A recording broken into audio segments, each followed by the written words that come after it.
भारतीय जनता पक्षाचे नेते आमदार सुरेश धस बीडचे पालकमंत्री अजित पवारांची भेट घेऊन चर्चा करणार आहे। परळीमध्ये बोगस कामं करून 73 कोटींचा पहार झाल्याचा त्यांचा आरोप आहे। बीड जिल्हा नियोजन समितीच्या बैठकीमध्ये चौकशी समिती गठीत करण्यात आली असून 877 कोटी निधीची चौकशी करण्यात येणार आहे।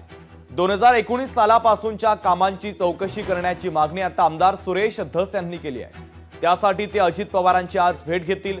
तर काल बीडच्या जिल्हाधिकाऱ्यांनी कागदपत्रांसह अजित पवारांची भेट घेतलेली आहे आणि त्यानंतर पुन्हा एकदा बीडमधील आता भ्रष्टाचाराचा मुद्दा ऐरणीवर येत असल्याचं पाहायला मिळतंय।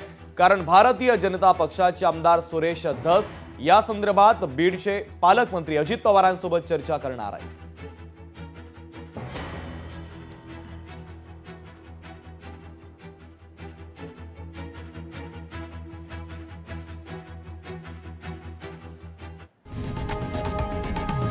लोकशाही मराठी ऐका, पहा, जागरूक रहा।